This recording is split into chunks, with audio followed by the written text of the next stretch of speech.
ebyokwerinda byekedde kunyezebwa ku Emma Road okutuuka ku mbuga y'essaza lya Busire Ssentema wa Kisunga beebaniza Omutanda eyasiimye okugula amayumba agazimbiddwa okugulibwa ku kibanja Mpola. Buli awazimbiddwa ekiyitirirwa wabadde wakubibwa butiribiri. Embooto zivuze nga zeerekeddwako amazina amaganda.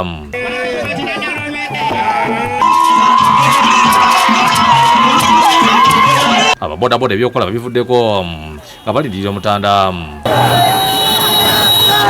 nga zikunukiriza okweresaawo omwendo Omutanda ayingidde eggombolola y'Ekakiri gyasanze ng'abantu bayitirivu. Betwogeddeko nabo balaze essanyu olw'okulaba ku Mutanda. Naye tulina simu nnyo Ssaabasajja we yasiimye n'alabikako eri bannabusiro eri bannawakiso. N'ate tulina essanyu okulaba nga kati yaaliwo omwana w'engoma akyatudde. Omwana wa Kabaka Muteesa akyalamula.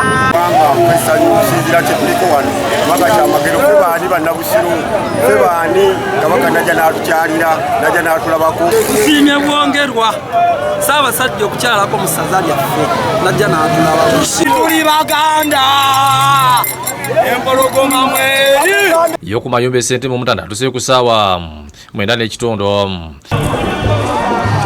Aliziddwa Katikkiro Charles Peter Mayiga ne Ssebwana Charles Kiberu Kisirinya. Alambudde amayumba gano n'oluvannyuma n'agatongoza.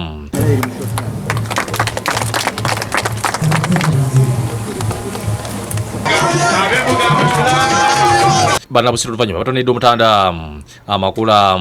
Katikkiro Mayiga mu kwogera kwe alaze obwetaavu obwa UNRA okukola oluguudo olugenda ku nnyumba za Kabaka eza Mirembe Ssentema Estates. Era ab'ekitongole eky'enguudo batuyambe gw'ate enguudo kolasi banaamukolera baani ng'obanga eno mu mayumba gano amalungi bwegati teri kolasi olwo banaaba alaga luddawa. Katikkiro yeebazza abantu bonna abasobodde okugula amayumba gano n'akukola n'abalala okulaba nga bagettanira. Omutanda mu kwogera kiri Obuganda alagidde abantu be abanagula ennyumba zino okuzikuuma obutiribiri n'okutuukiriza obweyamo obw'okuzisasula ng'endagaano gye bakola bweragira.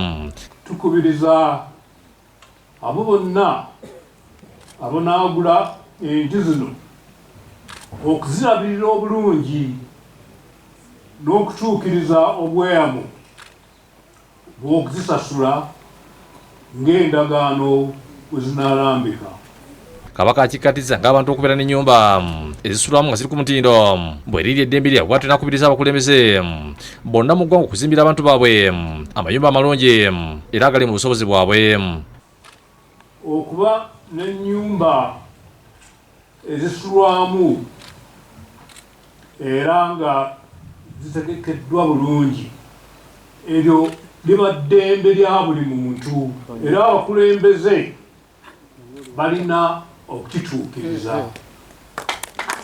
Yeebaza ssentebe wa disitulikiti wa Kiso Matiya Lawanga Bwanika n'olukiiko lwa disitulikiti okulwanirira obutonde bw'ensi. Tusanyukira nnyo Mwami Matiya Lawanga Bwanika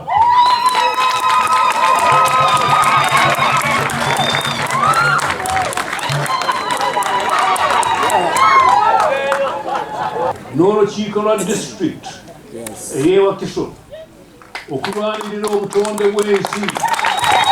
Kabaka yeebazzaako ensusa ab'ekitongole kya Buganda Land Board n'abakampuni aguugi abazimbye amayumba gano olw'omulimu mulungi gwe bakoze.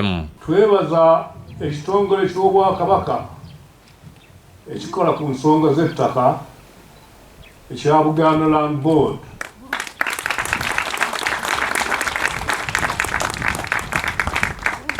olw'okutuukiriza ekirowoozo kyaffe eky'okuzimbira abantu ennyumba eziri ku mulembe nga zijja mu busobozi bwabwe. Okutongozebwa kw'amayumba gano 116 gye gimu ku mikolo gy'ebikujjuko egikulembeddemu amatikkira ga Kabaka ku mulundi ogwa 30. Ronald Kakooza n'ekizawire bakusakidde eggulu eno lwa Bukedde TV.